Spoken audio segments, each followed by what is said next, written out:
What's up, Ragin Nation? How's it going? This is Alex, and you're watching a Ragin Ronin review. I got a review for you. Last night, I checked out Army of the Dead, directed by Zack Snyder. It's streaming on Netflix, and this is Zack Snyder's return back to the zombie genre, because after all, he directed Dawn of the Dead, and that was a really, really great film. I think one of the best zombie films out there. I really liked that one. It was just a lot of fun to watch, and if you are being introduced to the zombie genre for the very first time, I think that's a great film to watch for your introductory to the zombie genre. It's absolutely fantastic. So I was really excited, of course, to see Zack Snyder back in this genre, and he's been making comic book movies for such a long time. We just got Zack Snyder's Justice League, which is an awesome version, by the way, far superior from Joss Whedon's Justice League. But in any case, I'm just glad to see him working on something other than comic book movies. So we got Army of the Dead, and I'm really excited about it. It's a 2.5 hour long movie. Can you believe that? That's crazy. Before I watched the movie, I checked out the premise of this film, and basically Dave Bautista's character, he has to put together a team to perform a heist in Las Vegas, opening up a vault that will reward him and his team with $200 million. Okay, that's the premise of the film. But of course, Las Vegas is infested with zombies, right? So it's gonna be quite a challenge to get in there. They're calling it Army of the Dead. I guess it suggests two things, in that there is an army of zombies, which is true, but also Dave Bautista is going in with a platoon, so he's got his own little army. They're all heavily armed, so that, you'd think that this is going to be a really action-packed film, right? So because of that concept alone. Okay, so how is this film? I'm going to get straight to it, and I'm going to start off with the things that I really liked about this film. First and foremost, Dave Bautista. I think he was the perfect cast for this film, perfectly cast for this film. He's the strongest character. I like him. He stood out the most out of all the characters. He's just puts in a great performance, and he's the strength of this film. Okay. Next, I like the concept. I like the idea of going into Las Vegas. It's infested with zombies, but the main reason is to just get that money, start a new life, have a better life. That's what they're going in for, and they're worth risking being bitten by a zombie just to achieve that. I like that concept. Another thing that I liked is that I really like the female characters in this film. I think that the female characters, they're all strong characters, by the way, and they stand out way more than the male characters. As a matter of fact, I think the male characters are very cliche, except for Dave Bautista, although slightly... I wouldn't say he's cliched. He's a good team leader. But all the other supporting characters, I think they're just... nothing really stands out for them. I appreciate the fact that Zack Snyder put together this misfit team of characters, but when it really boils down to it, none of the male characters, even though they have their specific roles, really stand out. So that's why I got to give props to the female characters, because they know their roles and they deliver that. So it's very cool. Okay, maybe not all the female characters, but most of them, for the most part. Okay, can't remember all their names. I like the fact that there's an alpha zombie. That's really cool, because when you think of zombie movies, you think about slow moving, brainless zombies that, obviously they're zombies, right? So they don't do very much other than just come towards you in numbers, right? And then, of course, there's the running zombies, like the ones in World War Z, which run at you, so they're a different kind of threat. We get something in the middle, but these ones are a little bit more intelligent, right? But they're still very aggressive. So that's pretty cool that there is an alpha zombie there. I like the fact that this is just a very different zombie film. It has an opportunity to do something very different, and it does. Okay, those are the things that I like about this film. Now, I like that there's forgot to mention this, and of course this goes without saying for any zombie movie. I like the fact that there's an excessive amount of over-the-top gore. I really like that. That really makes the film fun to watch, and it just, these are one of the prerequisites.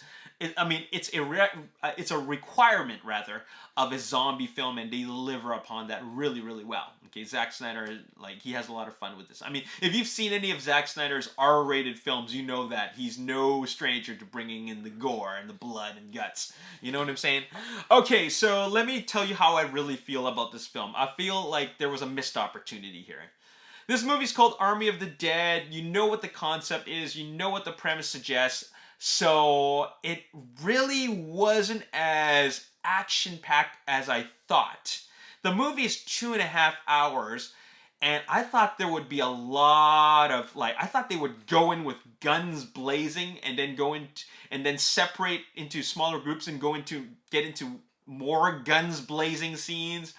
But honestly, a lot of that gun action happens at the end, and it's not even that big. I mean, when it happens at the end, it's quite spectacular. It's really cool, but it's not. It's not like the whole movie's not like that. It's not that type of action. And as a matter of fact, the movie still is I guess it's more horror than action. I was expecting more action. The movie's called Army of the Dead, and if you look at the poster, there's guys characters with machine guns, assault rifles. You know what I'm saying? So I didn't get much of that until the very, very end. And another thing that I just couldn't handle, or at least need to point out, is that it feels like a ripoff of Aliens. It feels like it's just borrows too much from the movie Aliens, and then I feel like he couldn't come up with. I mean, like they're going in there for a reason to get the $200 million, but did you really have to throw in all these Aliens elements in there from James Cameron's? These are James Cameron's ideas, and I'm sure that Zack Snyder loves that film, and he decided to copy that. So I think that was a bit of unfortunate, which makes it predictable. There's a lot of predictable elements in this. There are a lot of horror elements in this that are very cliche. Like, as much as I think that some of the characters are very, very strong and a little bit more intelligent, there still are ones that are really not that intelligent. Well, not that many, but some. Okay, a few, like less than what I can count with my hand. All right, so. I mean, like, they're enough that I can count with my hand, but not 5. So, yeah, there's some really dumb characters in there. What else is there? Okay, this is something very technical that really bothered me. A huge chunk of this film is backlit. And I know that Zack Snyder is known for being stylish, visual style, right? But a lot of this film is backlit, and it makes it hard to see the characters and their performances, because it's just, I mean, you can see them, but you can obviously tell that they made it a point to put the sunset in the background or some lights in the background that makes the character all dark. Like, why does he have to do that? I know he did that intentionally, but like, it's like that for a huge chunk of the movie, especially when they're outside. And, there are a lot of outdoor scenes because it takes place during the daytime. So I had a problem with that visual style. Like, why does everything have to be backlit? Another thing is that they shoot this with really long lenses, so everything's out of focus. Like basically whatever's in the foreground is always in focus, but everything in the background is very out of focus, and it's very, very annoying, because if you have like one person here and one person over here, this person is never in focus, and the whole movie is like that. And I do appreciate that Zack Snyder's very, very, stylistic director, very stylized visuals. This is something that he did overkill. Like, this is just too much. The whole movie's like that. And this movie's 2.5 hours long of being backlit, extremely backlit, and also everything's out of focus. And like, man, come on, why did you have to make that visual choice, right? So that bothered me. Okay, so this movie, like, I wanted to liken it to Dawn of the Dead meets Ocean's 11. I think there was a missed opportunity there in the sense that it didn't feel like a heist movie. It really didn't. Okay, let me give you an example. They hire a guy, or they bring on board this guy who is he's a German. He's German, and he's an expert in opening vaults. So he's a locksmith, I guess. And he's got a very distinct personality, but that's not what bothers me. What bothers me is that like this guy's supposed to be really good, and all they decided to do was like, okay, guys, the vault is here. I need a half hour.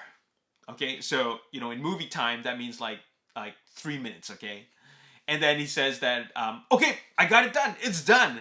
Right. So you know what I'm trying to say by that, and that is these characters are what they are in name only. This guy's a locksmith, the best locksmith. All right, they got to bring this guy on board, but he doesn't really show you that he's good. He just shows you doing this. Okay, I got it. Like anybody else could have done that. Like it doesn't show it like let's say there's a lot of movies out there where they're putting a team together and they show you that these specific characters are experts at what they do or they specialize in specific things. But they don't really do any of that. So because of that, none of them really stand out. I like the female characters in the sense that they're strong, but they don't stand out in terms of like their expertise. You know what I'm saying? Like they're just essentially everybody is a grunt except for the locksmith. It's true. There's no demolitions expert here. There's a pilot, but she's I think I like her one of the most because at least she's a pilot, right? But everybody else is just there because they're grunts. They're just there as brute force. They might have some specific personalities, but when you tell me that, hey, I got to put a team together, it's not like Armageddon, when Bruce Willis puts his team of oil drillers together, they have very distinct personalities, you know what I'm saying? And one person's like, and a couple of them are like experts at certain things, or one is more intelligent than the other, you know what I'm saying? So it's nothing like that at all. It's just that these are people that are just there to get killed. And it didn't feel like a heist movie. It didn't take that much effort to find a vault. Really, it didn't. It took a bit of sneaking around, and then they really only encounter zombie hostiles at the end of the movie. That's like at least in the third act of the film. But the rest of it is just sneaking around. You know what I'm saying? It's a 2.5-hour movie, but a lot of it's, I think the first hour is really just the building of the team, the build up, establishing the setting, not even really getting into Las Vegas, by the way, until at least an hour in. And then that's when the zombie action starts. But in terms of action, most of the hardcore action comes at in the final act of the film. So it's a lot of buildup, but the buildup is not that intense. It's just like, okay, we're here, we need to get here, and now we're here, and then we just got to figure out how to open the safe. And when it's time to open the safe, I just need a few minutes, or rather, I need a half hour. But in movie terms, that's only 2 minutes. It's open. The money's there. And then they do things like they draw it out. Like for example, okay, we got the safe open, and then and everybody's just like looking at it and stuff. And I'm just thinking to myself, get the money, get the hell out of there. But they got to do things for dramatic effect. So. Anyways, I'm going to give this movie a 6.5 out of 10. It's not a bad movie at all. It's not a bad movie, okay? I gave it a 6.5 out of 10, okay? It's above average. I feel like there's a wasted opportunity there. Like, they could have made it like a cool movie. It looks cool. It really does look cool, but it's not a cool movie. Right? They didn't make a cool zombie movie when they could have, because they had like a very, very diverse cast. They could have really done something with that. They got a lot of, like a huge arsenal. They could have done something with that. They have the setting. They have a really unique setting. They didn't do much with that except make it look cool. they didn't make a cool zombie movie. That's my issue with it. They could have made a really cool, slick zombie movie, like a full-on heist movie. So yeah, 6.5 out of 10. There you have it. Thanks for watching this review. My name's Alex Yu. Thanks for watching. I'll see you next time. Peace.